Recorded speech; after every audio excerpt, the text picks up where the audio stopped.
Kauna-unahang nagtitinda ng French toast sa kalsada ng Carlos Palanca Street ng Quiapo, Manila, na pinipilahan tuwing araw lang pala ng linggo matatagpuan na nagtitinda dito, na nagbubukas siya ng 2:30 PM hanggang maubos, at nakakaubos lang naman sila ng 151 pieces to 181 pieces. Take note, 3 oras at 5 minutes lang sila sold out na agad ang kanyang paninda. Sa halagang 25 pesos lang mabubusog ka na talaga sa French toast niya, na ang palaman ay ham and cheese. Hi kuya, magandang hapon. Anong tinitinda nyo po?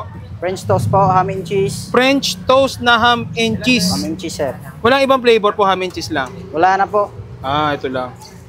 Tuwing araw-araw po ba kayo nandito po? Tuwing linggo lang, sir. Tuwing linggo lang. Anong oras po kayo nagbubukas? Mga 2:30 na. 2:30. Hanggang maubos. Hanggang maubos lang. Opo. Parang konti na nga lang, oh. Ito na lang po, no? May isa pa. May isa pa po. Isang tray na. Paano yan tinitinda? Paano yan niluluto? Ano yung nasa ilalim niya? Super kalan po. Super kalan. Tapos ito po yung ito.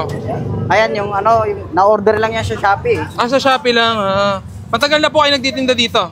1 taon pa lang, sir. Ay, 1 taon pa lang. Haba ng pila mo, oh. Yun. Parang kailangan mabilis ang galaw dito, no? Yes, sir, kasi masusunog yan. Masusunog, no? Gaano siya katagal bago siya maluto po na toasted? 1 minute. 1 minute? 1 minute lang. Depende sa apoy. Depende sa apoy, oh. Ayan, oh. Sige. Paubos na. Ah, may butter pala siya. May butter. Butter ba yung pinapahid mo po? Butter po. Butter. Yun, oh. Ang bilis ni kuya, oh. Yun. Shoo. Magkano po pala yung ganyan po? 25 pesos. 25 pesos. Yes, sir. Order na po ako nung isa lang flavor naman yan, no? Isa lang po. Ano ba yung pinapahid na yan? Butter. Butter. Sige. Isa lang po. Tikman natin kung mapapaibig. Dalawa na po pala. May asawa pala ako kasama. Kala ko kasi busog na eh.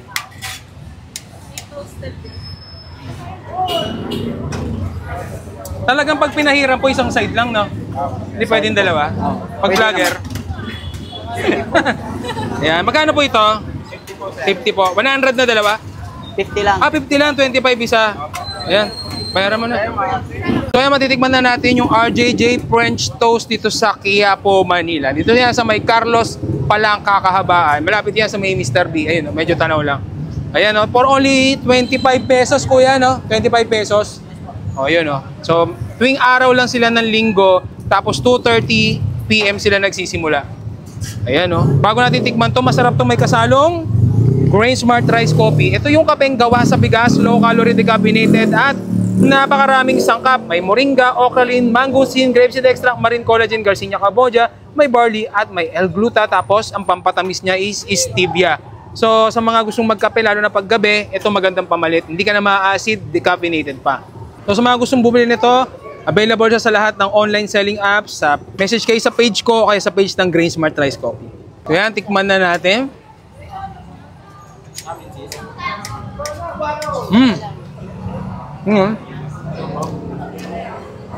May nilamnam dahil doon sa butter. Tapos may cheese, may alad konti. Pero siyempre, ang dami ng tinapay, busog-lusog ka kaagad dito. Sarap. Tikman naman natin ito yung isang flavor nila. Ay, paras naman flavor nito. Sarap, no? Namnamin ko lang. Matagal tayo nagtitinda dito kaya, no? 1 year. So 1 year pa lang pala sila nagtitinda dito. Tapos bukod dito, meron din silang, ang tawag dito, toasted siopaw. Yung siopaw nyo, toasted yun, no? Toasted po. Asado. Asado. May palaman sa loob. Walang bola-bola. Isang flavor lang. Yun.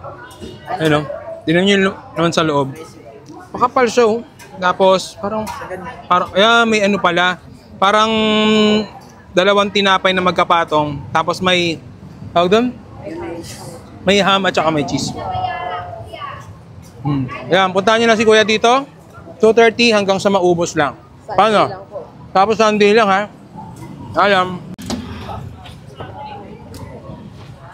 Kauna-unahang nagtitinda ng French toast sa kalsada ng Carlos Palanca Street ng Quiapo, Manila. Napili-pilahan tuwing araw lang pala ng linggo matatagpuan na nagtitinda dito na nagbubukas siya ng 2:30 PM hanggang maubos at nakakaubos lang naman sila ng 151 pieces to 181 pieces. Take note, 3 oras at 5 minutes lang sila sold out na agad ang kanyang paninda. Sa halagang 25 pesos lang mabubusog ka na talaga sa French toast niya na ang palaman ay ham and cheese. Hi kuya, magandang hapon. Anong tinitinda nyo po? French toast po, ham and cheese. French toast na ham and cheese. Ham and cheese, sir. Walang ibang flavor po, ham and cheese lang. Wala na po.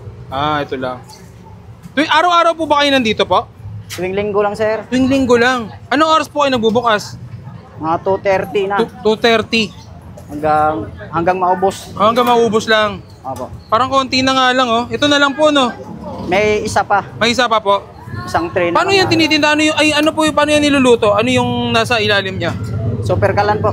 Super kalan. Tapos ito po, yung ito. Ayan, yung na-order lang yan sa Shopee. Ah, sa Shopee lang. Matagal na po kayo nagtitinda dito? 1 taon pa lang, sir. Ay, 1 taon pa lang. Haba ng pila mo, oh. Yun. Parang kailangan mabilis ang galaw dito, no? Yes, sir, kasi masusunog yan. Masusunog, no? Gaano siya katagal bago siya maluto po na toasted? 1 minute. 1 minute? 1 minute lang. Depende sa apoy. Depende sa apoy, oh. Ayan, oh. Sige. Paubos na. Ah, may butter pala siya. May butter. Butter ba yung pinapahid mo po? Butter po. Butter. Yun, oh. Ang bilis ni kuya, oh. Yun. Shoo. Magkano po pala yung ganyan po? 25 pesos. 25 pesos. Yes, sir. Order na po ako nung isa lang flavor naman yan, no? Isa lang po. Ano ba yung pinapahid na yan? Butter. Butter. Sige. Isa lang po. Tikman natin kung mapapaibig. Dalawa na po pala. May asawa pala ako kasama. Kala ko kasi busog na eh.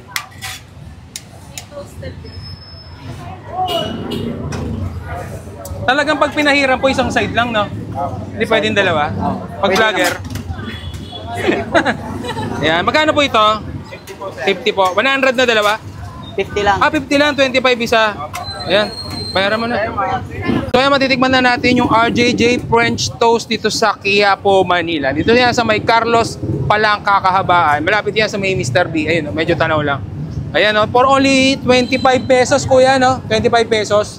O, yun, oh. So, tuwing araw lang sila ng linggo, tapos 2:30 PM sila nagsisimula. Ayan, oh. Bago natin tikman to, masarap to, may kasalong Grain Smart Rice Coffee. Ito yung kapeng gawa sa bigas, low calorie decaffeinated at napakaraming sangkap. May moringa, ocralin, mangosteen, grapeseed extract, marine collagen, Garcinia Cambogia, may barley at may L-gluta. Tapos ang pampatamis niya is stevia. So sa mga gustong magkape, lalo na paggabi, ito magandang pamalit. Hindi ka na ma-acid, decaffeinated pa. So sa mga gustong bumili nito, available siya sa lahat ng online selling apps. Message kayo sa page ko o kaya sa page ng Grain Smart Rice Coffee. So yan, tikman na natin.